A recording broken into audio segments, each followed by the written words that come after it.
Hey everybody, welcome back to Video Esoteric and our continuing series on the MiSTer FPGA DE10 Nano project, and the moment for Nintendo 64 core that you've all been waiting for and talking about in the comments is here.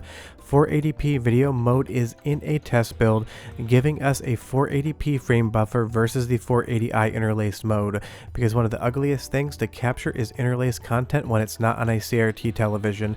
Today, as a test, we're going to be going through the 480p core and showing you guys what it can do. But right off the top, I will say my number one favorite cleanup on 480p video is going to be Castlevania Legacy of Darkness. This game just looks so much better when it does not have the interlacing artifacts up on screen. And if you're not aware what interlaced video is, it's basically fields, not frames. In interlace mode, you have two different fields, odds and evens, that would interleave themselves to create a frame. You would never notice that on a CRT television, but on your HDMI TV or through a capture card is instantaneously recognizable. Take a look at the image here. This is in 480p frame buffer mode, and then we can switch over to 480i, and you're going to see all of those interlacing lines. The image also gets softer because to achieve this, a couple of the VI implementations are turned off. And you'll just see here again as we go back to 480p, this is a crisper image and it lacks all of those interlacing issues that you see when you capture interlace mode. As we go through this door here further on into the game, this is an extremely sharp, extremely clean looking version of Legacy of Darkness.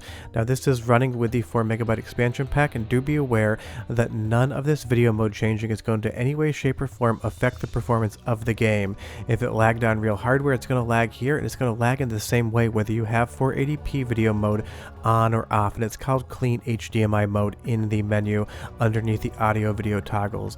But this just looks absolutely incredible, but there are some caveats on using this, which I'll show you in a moment.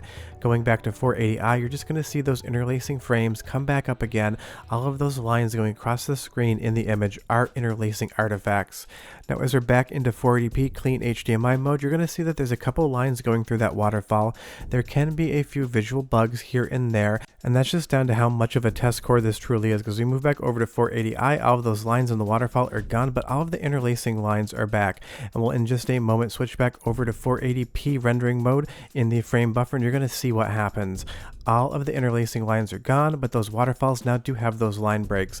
There's one other thing I haven't shown you yet. I've been reframing in post. This is such a test core that this is how it actually renders when you're outputting it over HDMI. There is a lot of work to be done, and I'm sure Robert will get there shortly, but some games like Legacy of Darkness do have that smaller window mode. But let's move over to Perfect Dark. This is another example of a game that I think looks incredible when you go over to clean HDMI mode and you get that 480p frame buffer. This is me moving the camera in 480i, and I will in real time switch over the modes to show you what the difference is. And the best part is, because it is instantaneous, you can turn it on and off and get a chance to see what the true differences are. And I will say both of these look good, but not getting interlacing lines and getting a little bit of a crisper image out at the same time is definitely a fundamentally fun look for your Nintendo 64 core. And leave me a comment down below pretty much on every example. Tell me which one you like better, because I'm going to be giving you A/B comparisons as well as side-by-sides on these. But as we go into the first office here, this is just such a sharp image, and not having any interlacing issues in the video is so good for YouTube, as well as if you're playing on an HDMI television. Now if you're using this over analog RGB composite component, it's not going to make any difference because this is only on the digital side.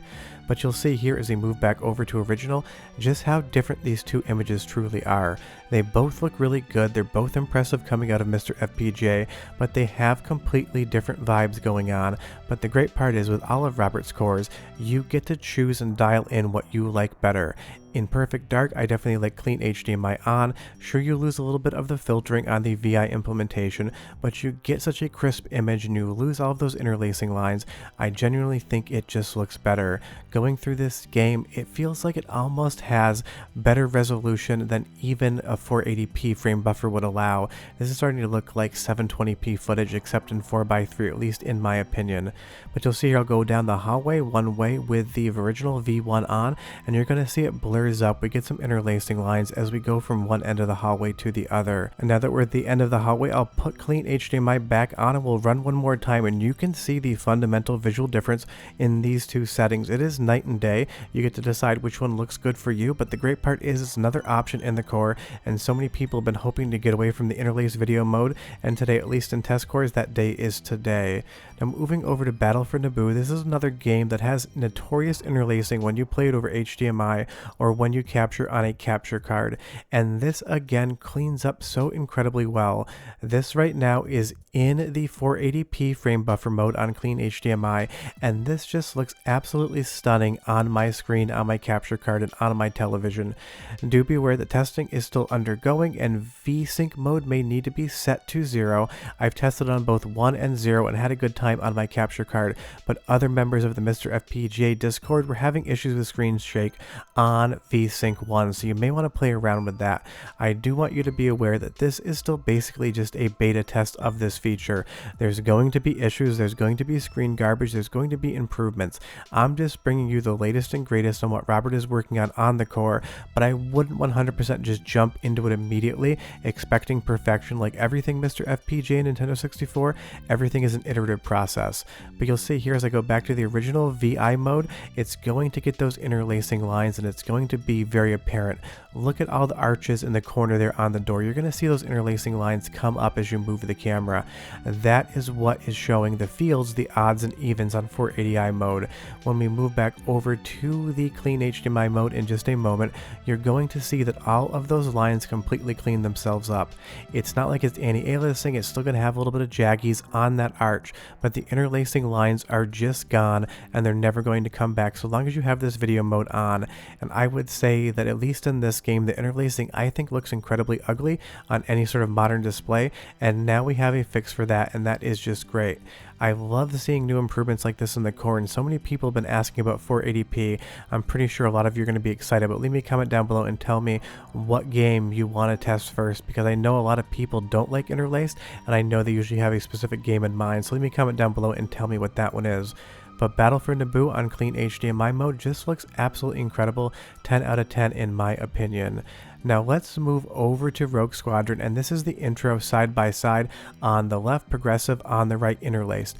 You can immediately see the lack of interlacing lines on the left source versus the right, and again I just think this looks so much better in a capture. Now again, if you're just playing on a CRT, this doesn't matter whatsoever, but if you're playing the Nintendo 64 core on your television, turning on clean HDMI mode is going to give you a lot cleaner image so long as there's no bugs introduced when you're actually playing the games. But side by side, 480p frame buffer on clean HDMI just looks that much fundamentally better.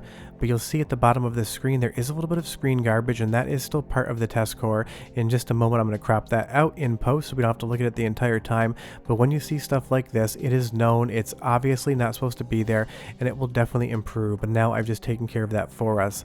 And as we fly around this world here with no interlacing, again it's just such a clean look, and I absolutely love how it shows up in captures. If I'm being entirely honest with you, the one thing I hate doing on the channel is showing interlaced content that has not been de-interlaced, but I never de-interlace it in post because I want you to understand what the current look is. But given the choice between interlacing or progressive, I'm going to go progressive all day long.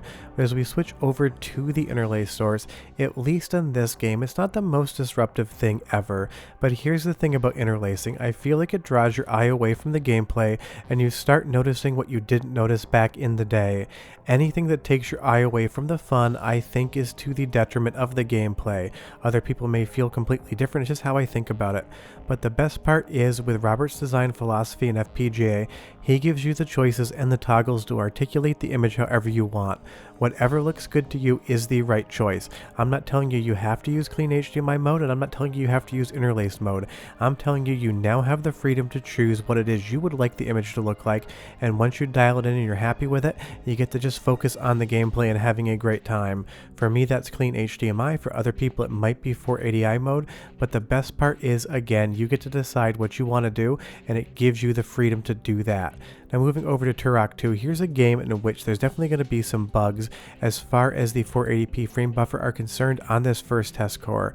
We're starting off in Interlace, and you can see as those explosions happen, all of those interlacing lines across the bright parts of the screen. I think Turok 2 definitely looks ugly in Interlace, and honestly, the frame rate on this game when you're in high-res mode might be the biggest slideshow on Nintendo 64.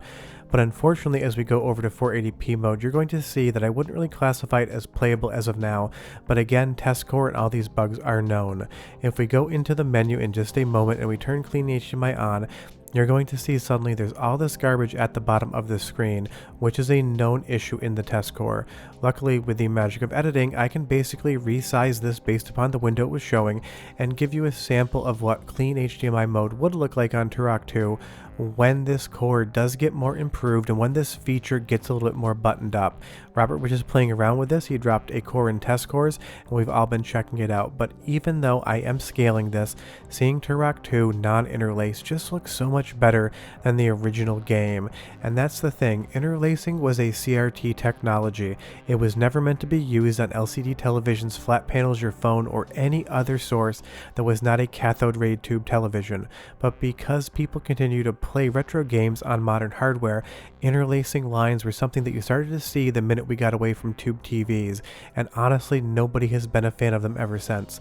There's been so much technology, so much hardware just to de-interlace images to get us back to an image we like, and the great part is on the current test core for this, we have that option. It's not working perfect on every single game, but this is day zero stuff. This came out about 3 hours before recording, and I just moved it over 1 day, so this came out yesterday. But honestly, there's just so much fun to see on Nintendo 64 on the new Clean HDMI mode. All of these images look spectacular, and it's just one more way for you to decide what you want the core to look like. There are so many different VI implementation options to toggle, and now we have Clean HDMI versus original as well, and that is just so much fun. And this core is drowning in choice. It's lousy for giving the player the ability to do whatever they want with the image, and that is just absolutely a fun time. And as this feature gets iterated on in future cores, I'll be able to go back to this footage as well as some of the issues and stuff like Turok 2 and be able to compare directly and see just how the improvements are coming in, because with Robert, it'll probably be fixed by tomorrow at noon. But that's the current situation with the current MiSTer FPGA Nintendo 64 core. It is absolutely just getting better every single week, and I know a lot of people have been asking about a 480p mode. Well, now at least as a test beta, it is here, it is awesome, and I can't wait to see what it does next. But leave me a comment down below and tell me next time I test some interlaced to progressive games, which ones you'd like to see. But short of that, definitely go over to MiSTer Discord, go under test builds, grab the core, and start having some fun. I'll see you guys next time. Bye-bye.